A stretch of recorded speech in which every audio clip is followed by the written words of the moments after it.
Bienvenidos y bienvenidas a Temas y Debates con Ricardo Sosa. En esta oportunidad con el debate jurídico. Analizaremos la situación jurídica legal del Estado salvadoreño bajo la visión, el contenido y la óptica de un experto en el derecho, en el notariado y en las ciencias jurídicas en general. El licenciado Julio Valdivieso, abogado y notario de la República, docente universitario, exdecano de una facultad de ciencias jurídicas del Salvador, a quien damos la más cordial bienvenida. Julio, gracias por aceptar la invitación. No, a tú, Ricardo, por permitirme llegar a los hogares salvadoreños. Y es que en las últimas horas hemos tenido diferentes circunstancias jurídicas sobre las cuales se desarrolla el Estado salvadoreño. Y para poner en contexto esta situación, damos paso al informativo de la Fiscalía General de la República, que tiene relación con los temas que abordaremos. Corre video.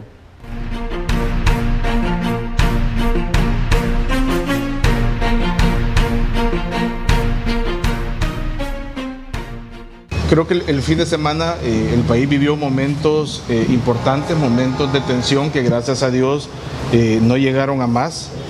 Creo que es importante el llamado que el presidente de la República hizo a mantener la cordura en este tema, a mantener paciencia y que todos los actores políticos puedan ponerse de acuerdo por el bien del país. Algo es claro, estos son momentos que no se deben de volver a repetir. El país está para avanzar y no para retroceder. La Fuerza Armada debe de medir sus actos, la Policía Nacional Civil debe de medir sus actos, porque no es posible que el país vuelva a vivir épocas que ya creíamos superadas. Este es un llamado serio que se les hace y que deben de tomarlo muy en cuenta. Hicieron ver mal a sus elementos, hicieron ver mal al presidente y pues hicieron ver mal a su institución. Les pido por favor que esto no vuelva a suceder en el país. ¿Se está investigación? Mire, hay denuncias que han sido interpuestas el día de ayer por el FMLN, una contra el presidente de la República y otra contra un ciudadano, contra el señor Walter Araujo. Son denuncias que van a tener su rumbo normal y que se van a depurar y que se va a determinar si existe o no existe elementos constitutivos de delito.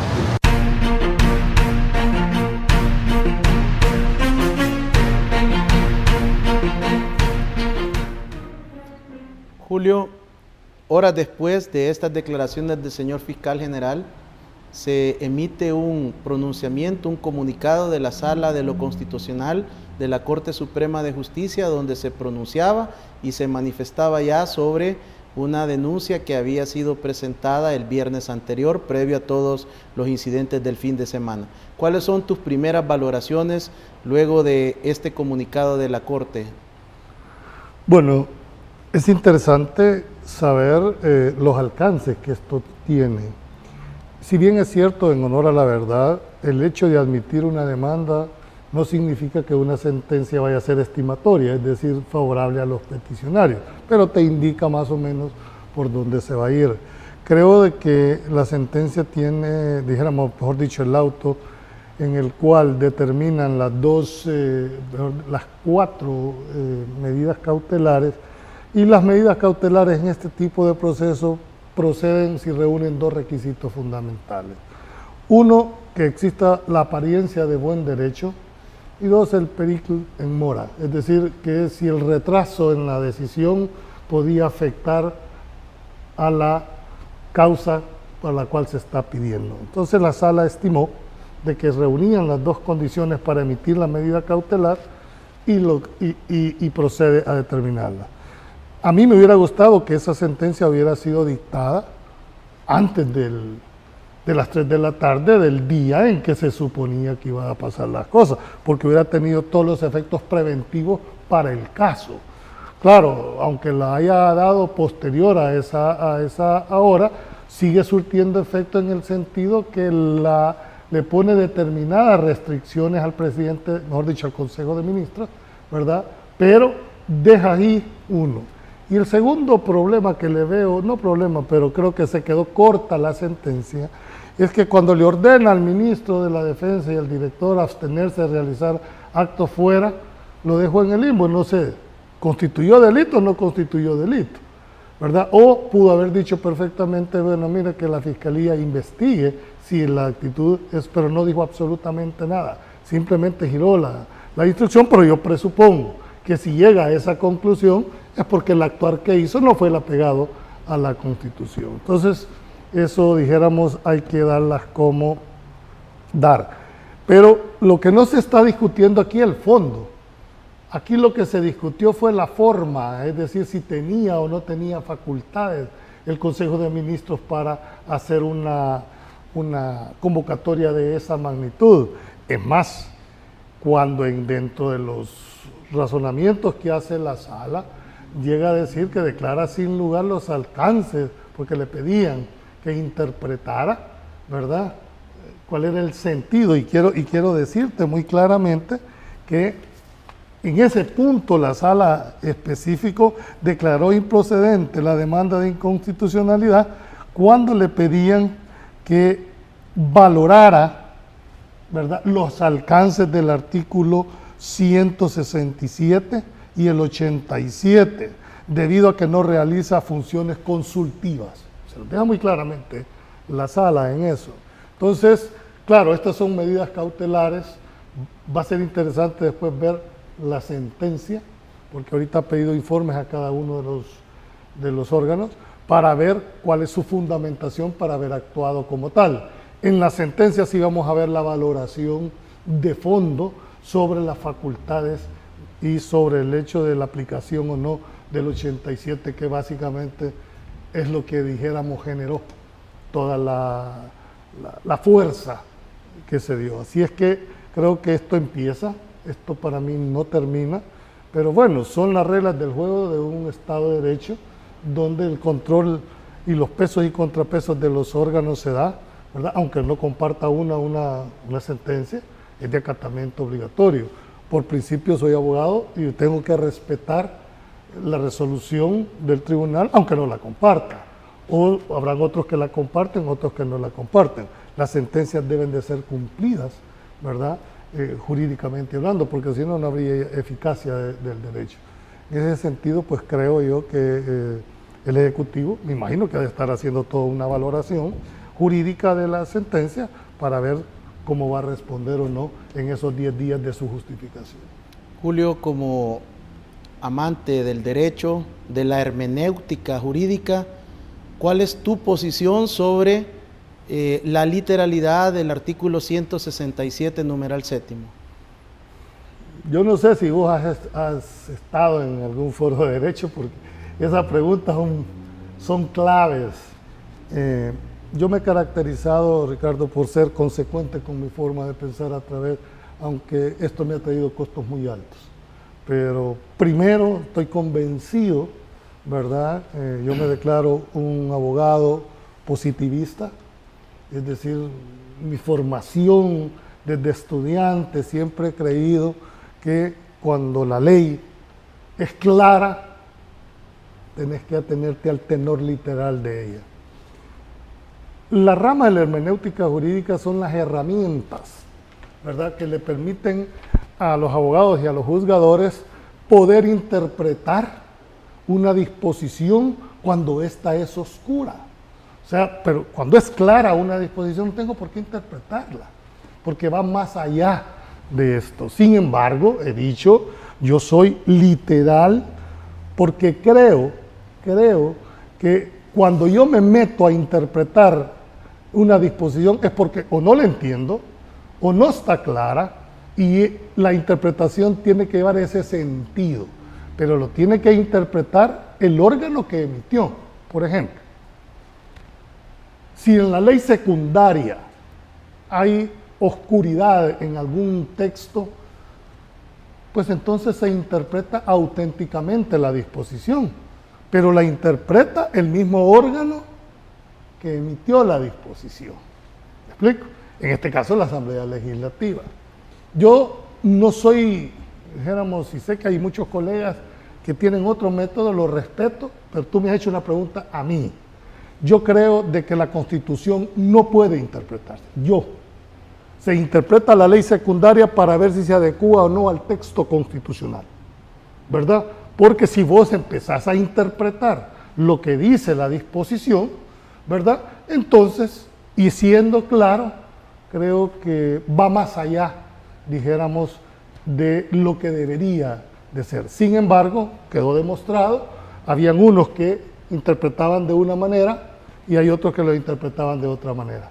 Pero bueno, las reglas del juego está que la sala ya se pronunció, que era lo que se le estaba pidiendo, ¿verdad? ¿Por qué razón? Porque definió el conflicto, que es mi crítica permanente a la sala. Definan la situación, porque aquí sí hubo razón, por la urgencia del caso y obligó a sentar un precedente de resolver. Ojalá así sea para todos los casos. Ojalá sí se resuelva con esa celeridad que el país da. ¿Por qué? Porque le da tranquilidad jurídica al país. Pero cuando no resuelven, cuando se quedan sin hacer lo que debería, ¿dónde queda esa pronta y eficaz cumplida justicia?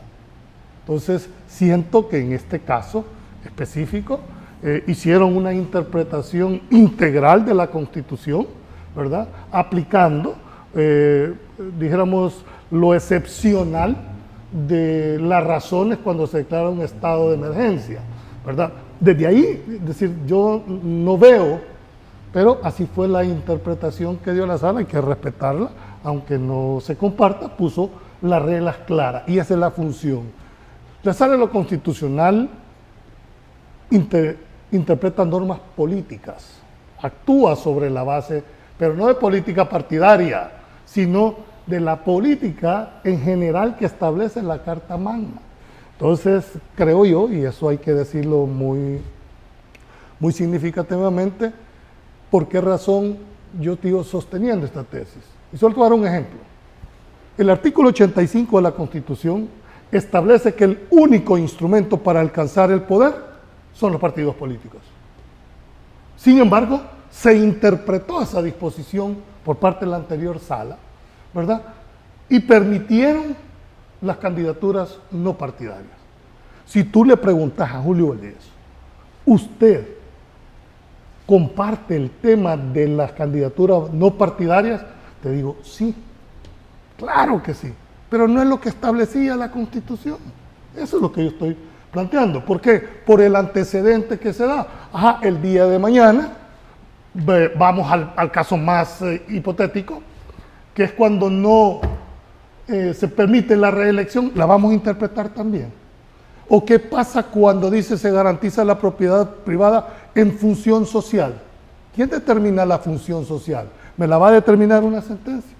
Entonces, mi tesis, mi cuestionamiento es que las líneas jurisprudenciales se pueden revertir en un momento determinado dependiendo de quién esté al frente. Y eso es lo que contra lo que yo he venido, no de ahora por este tema, lo he venido sosteniendo permanentemente.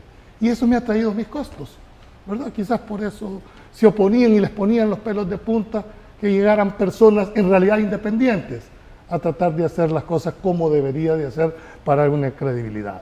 Pero, porque sería fácil ahorita decirte, sí, mira, todo fue amor, color de rosa. No, yo creo que uno en la vida tiene que ser consecuente con su forma de pensar, consecuente con su forma de abordar las cosas, aunque no le guste a un montón de personas la forma de hacerlo. Pero bueno, todavía vivimos en un Estado de Derecho, que eso quiero creer, todavía vivimos en un Estado donde cada uno puede pensar lo que debe de hacer. Concluyendo, creo de que ya la sala determinó, ¿verdad? Me hubiera encantado que hubiera sido antes del plazo fijado y se hubieran evitado muchísimas cosas. Pero bueno, se dio y creo que reafirma una vez más, ¿verdad?, que cuando se quiere poner con los instrumentos que la misma Constitución da, tener los resultados positivos que se acaban de dar. La Sala de lo Constitucional tiene un plazo para entregar esta sentencia relacionada específicamente a este caso. No. Es más, nosotros le llamamos plazos inofensivos, porque sí existen unos plazos ahí, pero si tú me preguntas, alguna sentencia si ha sido dictada dentro de los plazos, es posible que lo haya. Lo desconozco, pero no es la regla, es la excepción.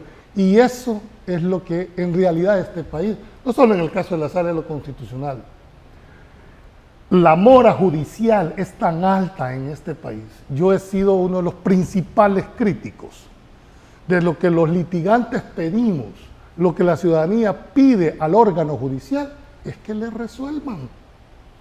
Yo no le estoy pidiendo que me resuelvan a mi favor cuando estoy en un juicio, pero si lo hacen, bueno, gracias a Dios. Lo que quiero es que resuelvan en un sentido o en otro. Si la petición que yo hice, el juez resuelve sin lugar, pues me habilita para hacer los recursos correspondientes. El daño más grande que tiene un país es la no resolución o la falta de resolución, Ricardo. ¿Por qué razón? Porque ni te dicen sí, pero tampoco te dicen no. Aquí hay casos que tienen 6, 7 años y no se han resuelto. Ajá, y esa pronta y eficaz cumplida justicia, ¿dónde está? ¿Quién va a responder? ¿Por qué unos casos se resuelven de una manera tan ágil, con sentencias expresas, y por qué otros no? ¿O hay selectividad en la aplicación de la justicia? Juzguen ustedes. Entonces, eso es lo que debemos, como dijéramos, los abogados, el gremio de abogados. El juez, deberíamos de preguntarnos, ¿qué tipo de juez necesita este país en este momento determinado?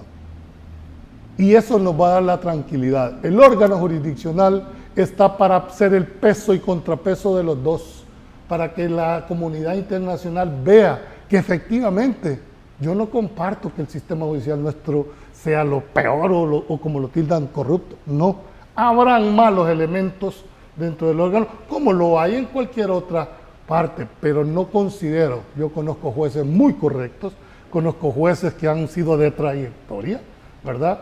Y creo que meterlos en el huacal no es la forma más conveniente. Lo que le ha faltado al órgano judicial es la ejemplarización, es decir, separar a aquellos malos funcionarios, ¿verdad?, que en la aplicación de la ley no han sido lo más eficaz. ¿Qué pasa en las próximas horas o días en relación al comunicado de la Sala de lo Constitucional? ¿Puede el Consejo de Ministros emitir una nueva convocatoria, aunque no utilice a la Fuerza Armada y a la Policía? ¿O en qué condiciones está? No, porque la sentencia le dijo que no lo puede hacer en relación al préstamo. O sea, esa fue la llave que le metieron, porque si no hubiera sido, bueno, es contra esta convocatoria, y ahí se hubiera quedado, sino que fue más allá, fue contra las consecuencias de la no convocatoria, cuando le mete que no puede ser ningún acto tendiente a, y todavía señala al préstamo tal en el cual se conocerá. Según tu interpretación de la literalidad del artículo, ¿bajo qué condiciones se puede convocar?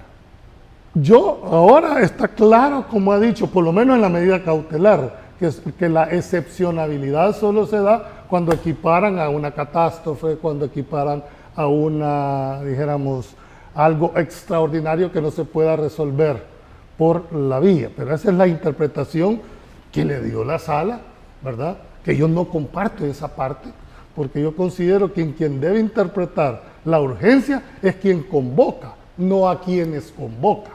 Pero hoy quedó definido. Eso es lo que nosotros interpretamos. ¿Por qué? Porque así dice la Constitución. No hay otra forma, no pone requisitos. Es más, cuando te vas al reglamento interior de la Asamblea Legislativa, ¿verdad?, establece los tipos de convocatoria. La convocatoria solemne, ¿verdad?, la convocatoria ordinaria y la extraordinaria, dentro de la cual el tema no es si tenía la facultad o no tenía la facultad para convocar. Por supuesto que la tiene. ¿A dónde radica el problema? Es si la causal para invocar esa disposición es extraordinaria o no es extraordinaria, o en qué caso, mejor dicho, para que les diga. Solo cuando hay estado de emergencia, cuando no se pueda resolver por la vía ordinaria. Y hoy quedó claro, por lo menos hasta este momento en la medida cautelar, que se acabó la discusión, en el sentido que solo cuando sea una causa extraordinaria que no pueda ser prevista por o resuelta, mejor dicho, por una asamblea ordinaria, entonces se va a proceder de esa manera. Ha sido esta posición muy particular del licenciado Julio Valdivieso, abogado y notario de la República, docente universitario, quien nos ha explicado bajo la técnica de la hermenéutica jurídica su visión sobre este controversial aspecto que se dio en las últimas horas en nuestro país. Regresamos después de este corte.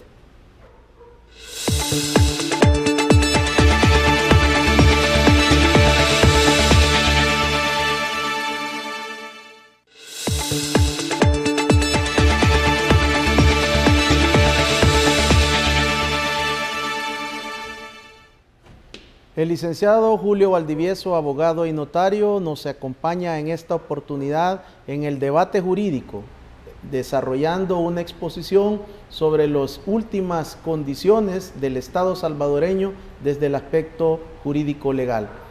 Julio, también dentro del...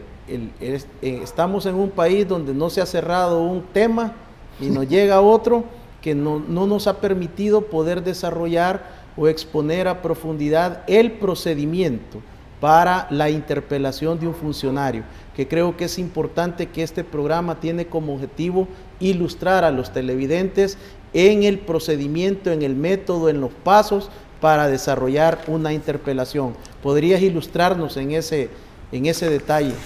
Bueno, la interpelación, dijéramos, es de las etapas en que la Asamblea Legislativa hace uso del control interórganos que deben de tener.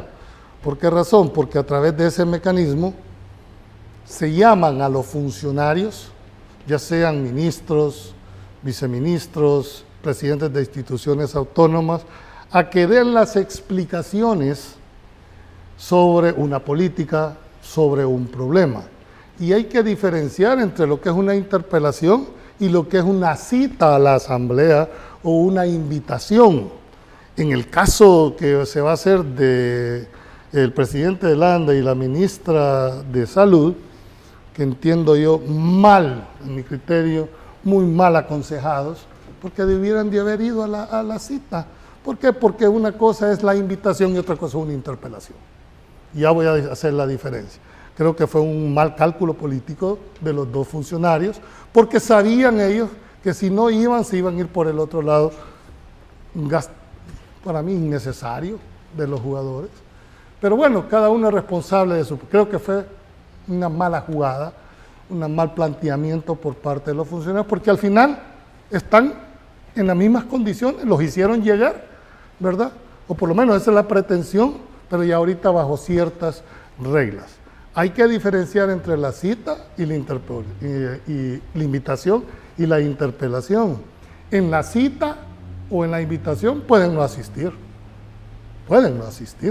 ¿verdad? Por cualquier motivo, que estaba enfermo o que tenía cosas más, cualquier excusa. En la interpelación, señores funcionarios, no. Si no van a la interpelación de pleno derecho, quedan destituidos de sus cargos. ¿Me explico? ¿Por qué? Porque no va a la cita. O sea, la destitución no es por el resultado de la interpelación, no, es por el desacato a no ir a una cita que le ha hecho la Asamblea Legislativa. A la primera. A la primera. Si no van, quedan destituidos de pleno derecho. Esa es la diferencia. Ahora, entremos, ¿qué es la interpelación? ¿Cómo se va a manejar la interpelación? De hecho, creo que le mandaron ya el cuestionario con todas las preguntas que deberá evacuar, dijéramos, el funcionario. 16 preguntas. Correcto. Pero aquí la figura del presidente de la Asamblea es clave. Yo recuerdo que una de las interpelaciones más sonadas que se dio fue en la época en que el presidente Flores era presidente de la Asamblea Legislativa, cuando se interpeló a el presidente del Banco Central de Reserva, el ingeniero Orellana Milla. Entonces, ¿por qué digo que el rol que juega el presidente es vital? Porque él es el moderador. Cuando lleguen los funcionarios interpelados, él procede a leerles los antecedentes y procede a leerles las preguntas. Inmediatamente que pone en contexto al Pleno, le cede la palabra al interpelado y él empieza a dar las respuestas cada una. Esas...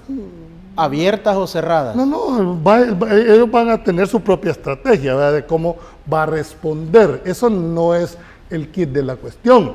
El kit de la cuestión está en las repreguntas que van a hacer los diputados. El reglamento cierra y permite hasta 3 repreguntas por grupo parlamentario, hasta un máximo de 5 minutos por pregunta. Quiere decir que cada grupo parlamentario va a tener 15 minutos para repreguntar. Y por supuesto que no le van a pedir ni le van a preguntar cuándo nació y cómo está. O sea, entiendo que este es un juicio político.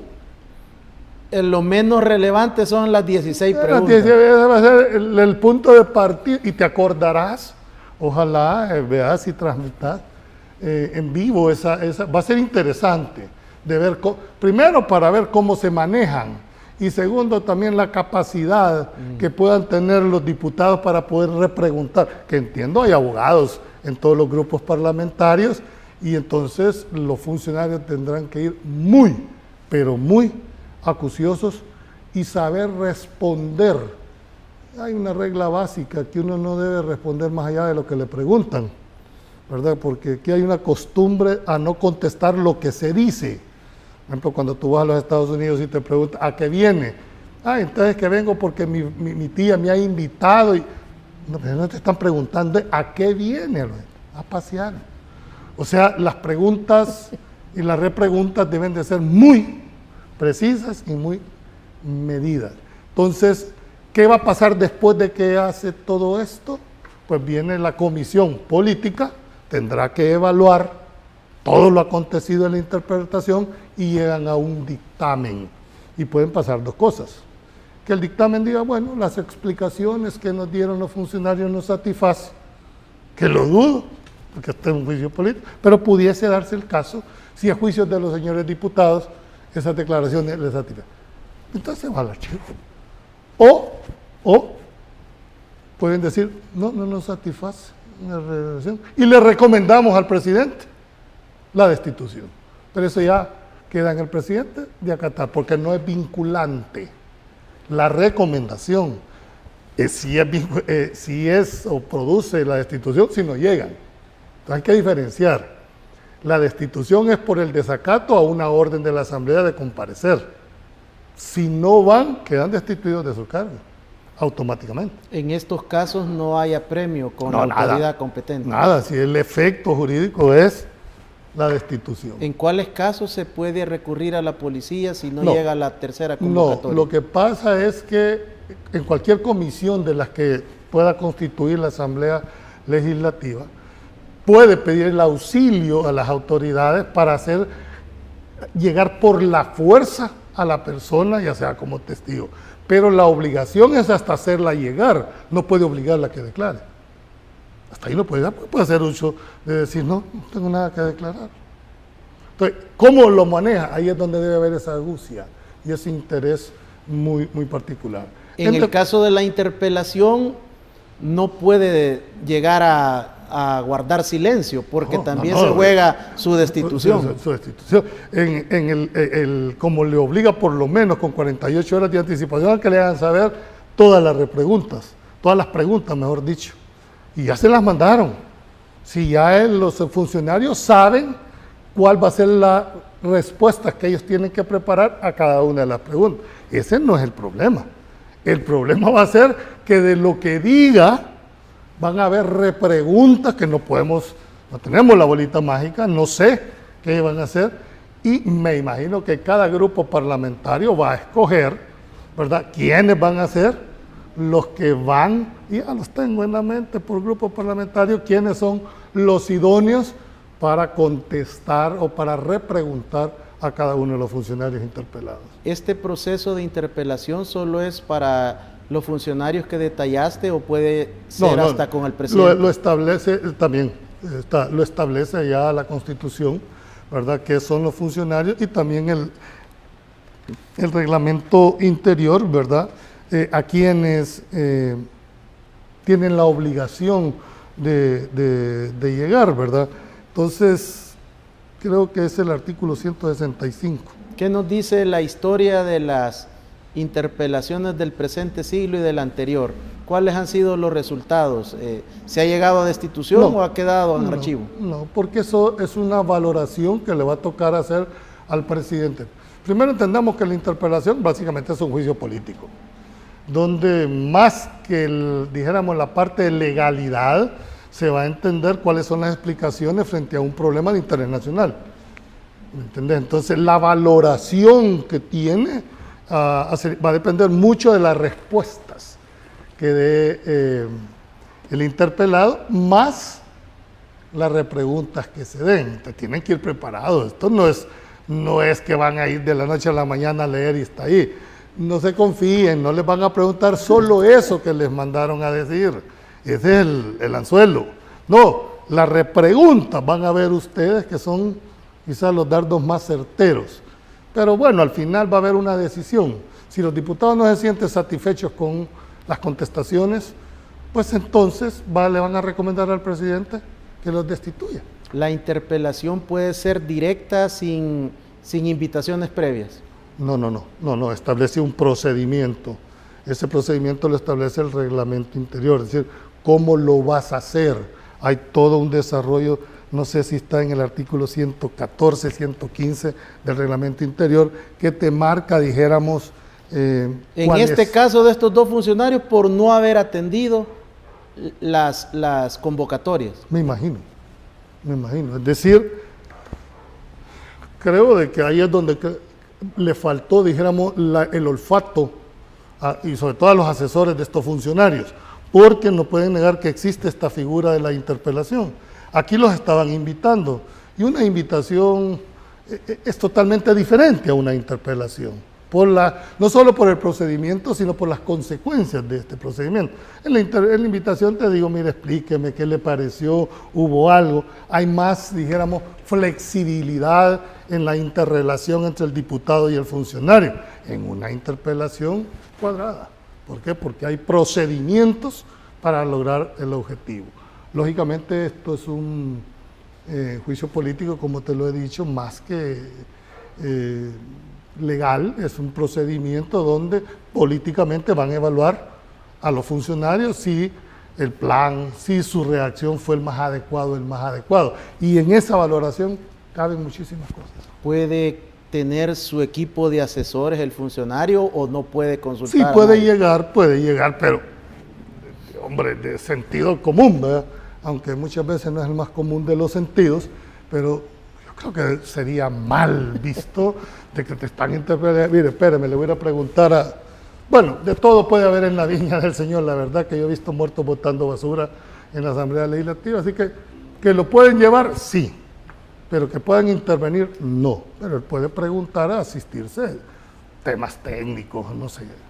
Julio, en el segmento anterior tú nos detallabas sobre tu posición sobre la Constitución, que no se debe de interpretar en tu línea positivista.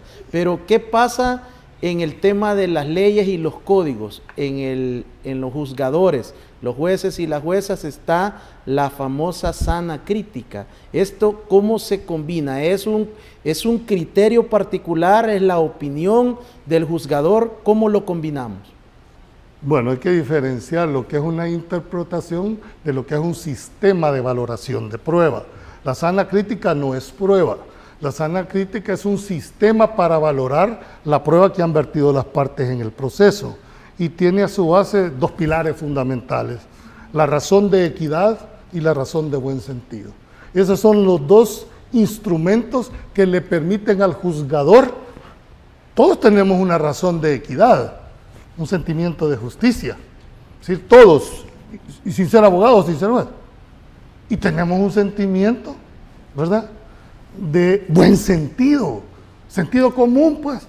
Quien no sabe que matar es un delito, no necesita ser abogado. Es decir, esos dos elementos son instrumentos que le dan al juez para valorar toda la prueba que han vertido en el proceso. Lo que pasa es que bajo ese argumento, aquí se han habido atrocidades en cuanto a la aplicación. Muchos jueces te dicen, es mi criterio. ¿Cómo que es su criterio? Aquí no es su criterio o es mi criterio, es lo que dice la ley. Lo que pasa, y hay que decirlo con las consecuencias que esto trae. El día que en este país, en realidad, se aplique el gran principio por los cuales luchamos, que es el de la legalidad, que eso significa, y no porque lo digamos nosotros, en el artículo 86 de la Constitución está manifestado este principio. Los funcionarios, incluyendo jueces, no tienen más facultades que la que expresamente les da la ley. O sea que los funcionarios solo pueden actuar cuando la ley les dice. En el caso de los jueces, por supuesto que no es mecánico, ¿verdad? Permite la interpretación, sí, pero cuando es oscura, cuando no hay claridad. Entonces, hay que diferenciar lo que es la interpretación de una norma con la valoración de la prueba vertida. La sana crítica no es prueba. Hemos tenido muchos procesos donde la Fiscalía General de la República ha presentado los mismos argumentos, pero hemos tenido sentencias diferentes de acuerdo a la sana crítica. Bueno, eso tampoco tengo que aclararlo en aras de una objetividad. No pueden ser mecánicas las sentencias. Desde el momento en que hay aportación de pruebas por ambas partes, lógicamente el juez procede a valorarlas y no pueden. Lo que pasa es que hay antecedentes y hay líneas jurisprudenciales que cada uno está tratando. Se supone que si vos estás donde existe la misma razón, debería de existir la misma disposición. Es decir, si el mismo caso yo lo resolví de esta manera, pues lo más indicado es que si me parece otro caso, con las mismas características, debería de resolver. Pero lo que pasa, Julio, es que se observan este tipo de casos en procesos donde se encuentran involucradas personalidades, o por el otro lado, en casos de crimen organizado donde se especula que hay muchos intereses de por medio. Bueno, yo te lo respondería. Para mí, el principio de igualdad procesal debe prevalecer. Es que aquí hay un error de interpretación. La Fiscalía General de la República, primero su concepción es que no es acusadora. La Fiscalía está para garantizar la legalidad del proceso. Y eso implica que la Fiscalía está obligada a presentar prueba de cargo y de descargo. Es el primer elemento. El segundo elemento es que, refiriéndome prácticamente a lo que tú presentas, esta desigualdad de trato de las partes ha sido porque la mayoría, con todo respeto a mis colegas defensores, han permitido eso. Han permitido que se le falte el respeto a los defensores. Han permitido que les vulneren sus derechos. Por eso decía, ¿dónde están los gremios? ¿Por qué razón? Tan parte procesal es la Fiscalía como la defensa. Pero anda a ver si el tratamiento es igual.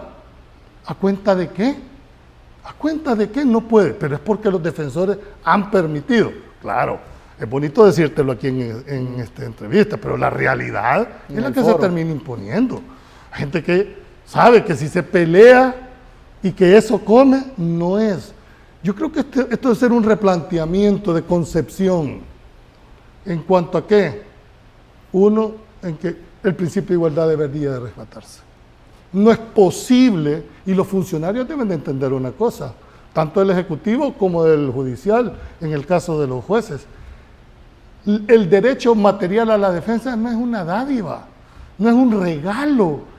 Constitucionalmente el que está detenido tiene derecho a ser asistido por un defensor, desde los órganos auxiliares. O sea, esto no es un privilegio, ni mucho menos potestad del funcionario darlo o no darlo, pero anda a preguntarle en la práctica cómo se ejerce.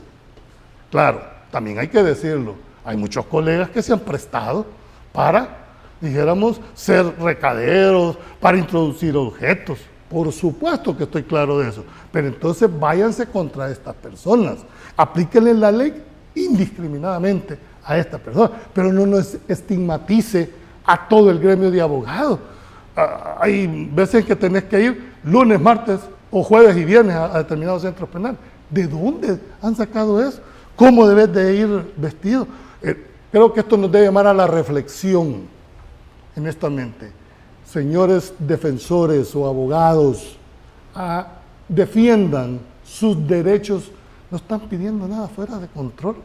Yo creo que si al juez le hacen un planteamiento de la igualdad procesal que debe existir, creo que vamos a avanzar mucho.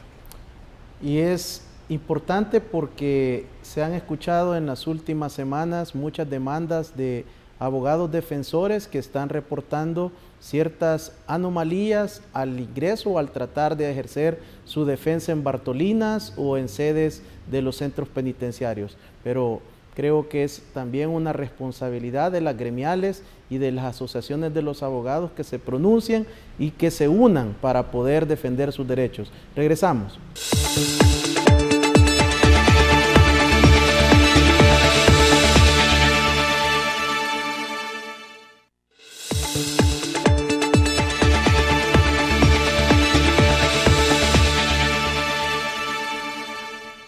El licenciado Julio Valdivieso, abogado y notario de la República, exponiendo y desarrollando una serie de principios y valores jurídicos sobre procedimientos. Julio, uno de los aspectos que a mí me llama mucho la atención y que he tratado de exponer y posicionar al Estado es sobre el principio de inocencia.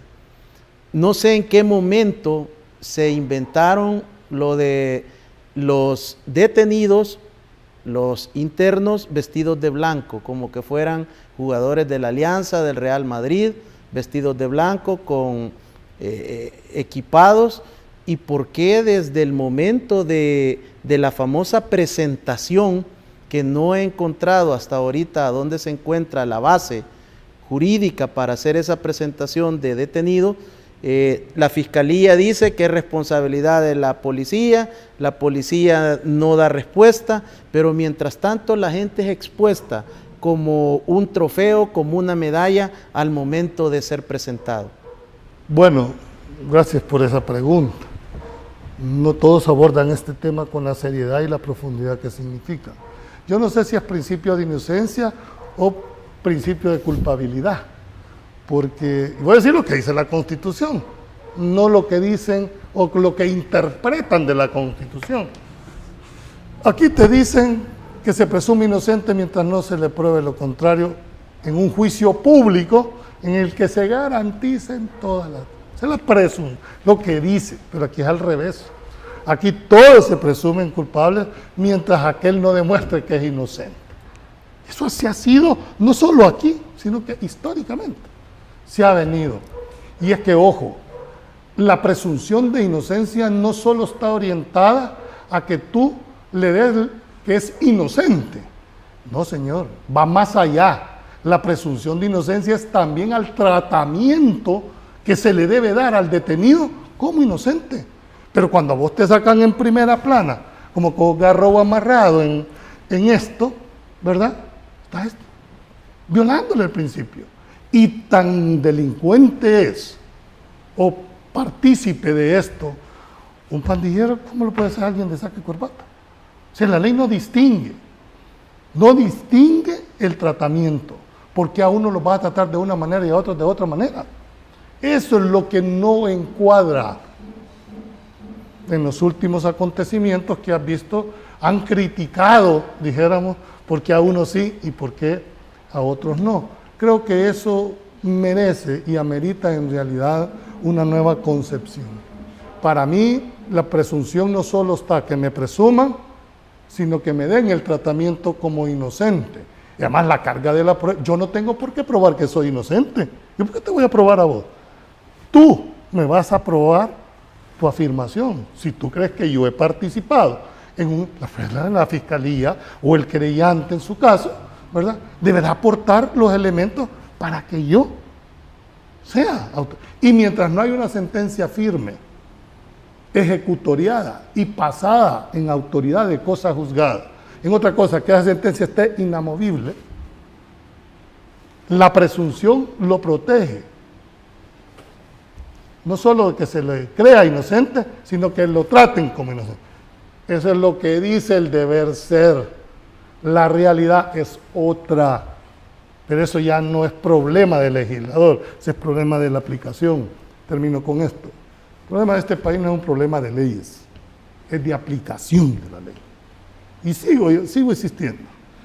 Si el que la va a aplicar no es ecuánime en cuanto a su aplicación, que porque es mi adversario la aplico y porque es mi amigo se le interpreto, no vamos a salir del hoyo donde estamos jurídicamente hablando. ¿Por qué nunca se ha observado a un abogado defensor oponerse a este tipo de presentaciones? Bueno, desconozco. Honestamente desconozco si lo habrán hecho o no lo habrán hecho, ¿verdad? Yo te estoy haciendo un análisis doctrinario, un análisis, dijéramos, estrictamente jurídico del enfoque. Y es que esto no es una dádiva, esto es una garantía constitucional. O sea, no puede haber reglamentación, no puede haber ley. Los presupuestos constitucionales son de aplicación directa. O sea, los jueces están obligados a aplicar en forma directa la Constitución. En ese criterio, Julio, ¿cuál es tu posición sobre los privados de la libertad en condición que no han sido condenados podrían votar? Sí, sí que mientras no hay una sentencia, en mi criterio, mientras no ha habido una sentencia condenatoria, todavía siguen manteniendo, en base a la presunción, sus derechos políticos. Sería muy interesante porque esta proporción dentro de los 39,000 privados de la libertad actualmente en el sistema penitenciario podrían definir una elección. No, no creo que sea tan así, ¿vea? Porque primero había que ver cuántos de esos privados de libertad de los 30 y son pico más del mil, 20%, Julio, que ¿cuántos? están esperando No tengo sentencia. esa cifra, va. Entonces ponerle el 20% de 39,000, ¿cuántos serán? 8,000. ¿8,000? No, para una, bueno, en la elección del 2014 se perdió por se 6,000 perdió, votos, o se ganó. perdió, o se ganó, depende de cómo lo querrás ver, pues 6,000 votos. Pero vamos a una elección, dijéramos, de alcaldes y diputados donde la incidencia es menor. Pero aquí no se trata de incidencia, se trata que el ejercicio del sufragio es un derecho, pero también un deber. Julio, en relación al caso que también ha perdido presencia mediática por este tema de las últimas horas, es el juicio, en este caso sí, por negociaciones con miembros de la estructura del crimen organizado y de las pandillas, por funcionarios, exfuncionarios, políticos y algunos personalidades.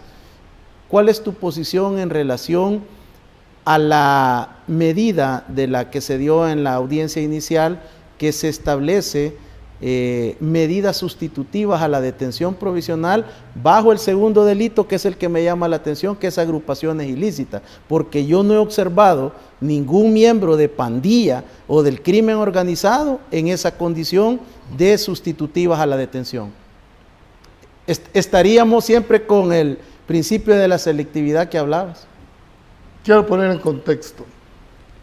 Cuando se pasa, dijéramos, del anterior Código Procesal Penal y Penal, del cual nos instruyeron a los abogados que tenemos ya algunos ratos y horas de vuelo, el principio era que el juez era inquisidor, es decir, él también buscaba la prueba y también resolvía. En el 98, que es cuando empieza a establecerse el Código Penal para América Latina tipo, se pretendió homogenizar todas las legislaciones penales de América Latina. O por lo menos eso fue lo que se nos dijo en aquella oportunidad. La detención provisional, oí bien, es el último recurso de que los jueces deberían de echar mano para resolver un proceso. ¿Por qué? Porque eso evitaría hacinamiento. Tú mismo me acabas de decir, el 20% de los privados de libertad están en la fase de sumario. Pero como la detención provisional ha sido modificada, pueden estar hasta 2 años. Y si le metes recursos, en detención provisional, que no significa, pero pasar 2 años en ese calvario, perdóname, es otro 100 pesos. Además, fueron declarados inconstitucionales por la sala anterior el régimen penitenciario. Entonces, cuando me decís, ¿por qué a esto le dieron? Es que esa era la medida. La excepción era la detención, pero aquí se volvió al revés, la regla general. Ahora, por miedo, por genuflexia, por colgarse una medida, por lo que tú querrás, la regla general es la privación de libertad. Y rara, esta fue la excepción, pero en realidad no debería de ser así. Tanto derecho tiene los actuales a ese beneficio, ¿verdad?, que es calificado por el juez de la causa, como un pandillero. Muchos han criticado la labor del fiscal, sí, pero la labor del fiscal se la legitima el juez. No solo es una decisión, yo la pedí. Bueno, es más, el fiscal había pedido $100,000. Y había pedido brazalete y no se los dieron. Pero es una decisión. Fue la decisión del órgano judicial, más se la bajó. Entonces, no estoy tratando de defender a nadie, estoy tratando de poner en contexto la realidad. Entonces, que no es una decisión de la Fiscalía. No es una decisión de la Fiscalía como se ha pretendido hacer. Es más, creo que la Fiscalía en cada caso de esto debería ser exacta, siempre y cuando, muy bien, se garantice, hombre, que el arraigo, siempre y cuando se garantice que no se vayan a ir. Julio, ¿cómo ves rápidamente, se me acaba el tiempo, cómo ves la posición de la voluntad del doctor Raúl Melara como fiscal general de la República de atender este tipo de delito después que sus 3 antecesores no lo habían querido atender? Hombre, lo conozco en el sentido, fue uno de mis alumnos. Sé de su trayectoria, sé de su capacidad y algo quizás lo más importante, y no me vayas a decir que lo estoy, porque no tengo ni siquiera contacto, no soy penalista. Te advierto, no soy penalista para que no se vaya. No tengo casos que te quiera defender a la Fiscalía, pero le he visto voluntad política, de querer, más que voluntad política, la valentía de hacer ciertos casos que antes ni siquiera se puede haber visto como tal. Ahora, en materia procesal no solo basta tener el derecho, hay que saber probarlo y que te lo quieran dar, por lo menos la parte. ¿Qué es lo que le hace falta en mi criterio al señor fiscal general actualmente? Que entienda de que él es el garante de la legalidad, que no solo está para temas estrictamente penales, sino para ver que el Estado de Derecho se esté comportando. Y aquellos funcionarios que no cumplen con esa legalidad, tienen toda la obligación de procesar. Pero aquí, en este caso, tuvo muchas críticas el señor fiscal, pero todos pasaron a instrucción, y eso creo que le asiste la fundamentación de cómo presentó en forma el caso. Bueno, y fue criticado que era de arena, de que iba a ser parcial. Esto confirma lo del fiscal general, que a los funcionarios los vamos a evaluar por su resultado, no por su filiación política, no porque a dónde pertenezca. Yo evalúo las actuaciones. ¿De qué me sirve uno pseudo independientes que bajo el mote de pseudo independientes llegan a la corte, llegan a la fiscalía y son más genuflexos a los poderes que los que dicen que puedan ser partidarios? Creo que hay que evaluar por los resultados a un funcionario y no por de dónde viene o por dónde ha sido su trayectoria. Me quedó una inquietud. Ajá. En el primer segmento, cuando vimos el tema sobre el proceso que se generó en la Asamblea Legislativa, ¿él me da la impresión o es que estás defendiendo la actuación del señor presidente de la República o validando su actuación? Mira, primero no tengo por qué defenderlo, ni me lo han pedido ni lo he hecho. Es más, yo no soy santo de devoción del grupo del señor Bukele. Yo lo que he hecho es ver la constitucionalidad o no en su actuación. Si alguien ha sido crítico, ha sido tu servidor, pero precisamente por eso me da la legitimidad de poder enfrentar. Yo no tengo ningún sesgo político y tengo ningún interés. Vi una actuación y a mi juicio es lo que yo puse. Así que gracias también por la pregunta. Bueno, no lo estoy defendiendo, no me lo han pedido y yo tengo una premisa. A ningún metido le va bien.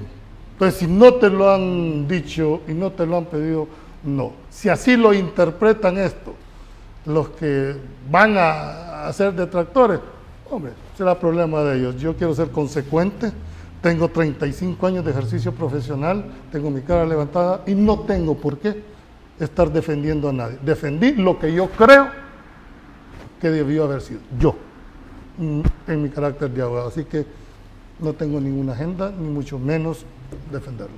Julio, ha sido una excelente disertación, como que estuviéramos en las aulas, que es tu piscina, formando nuevas generaciones en el derecho, en las leyes, en el país. Así que agradecerte y te vamos a seguir molestando para abordar este tema del principio de inocencia. Creo que hay que darle tratamiento al hacinamiento carcelario y otros temas que necesitamos que tener esa orientación y esa formación. No, a ti, Ricardo, yo sé que estos temas son muy sensibles, ¿verdad? Pero hay que darle, creo que el timing llegó. Ya llegó el momento en que nos sentemos y empecemos a evaluar si lo que hemos venido haciendo es lo correcto o no es lo correcto. De igual manera, me llama mucho la atención el hecho de tratar de sentar la base jurídica que la detención debería de ser la última instancia, pero estamos tan acostumbrados con este modelo que lo vemos anormal cuando se cumple la misma ley. Exactamente. Es más, yo te aseguro que si el fiscal sale pidiendo un sobreseimiento, lo destazan, ¿no? Si es que el fiscal no es acusador, eso es lo que quiero que entendamos. Pero vamos a tener la suficiente tiempo, si querés, en otro programa. Creo que este tipo de programas, ojalá se replicaran en todos los medios y dar el aporte que la sociedad merece. Y creo que lo que estás haciendo lo estás haciendo correctamente. ha sido el licenciado Julio Valdivieso, abogado y notario de la República, docente universitario, quien nos ha ilustrado en muchos temas de actualidad desde el punto de vista jurídico, con la Constitución y la ley para poder orientarnos. Gracias por su sintonía. Bendiciones.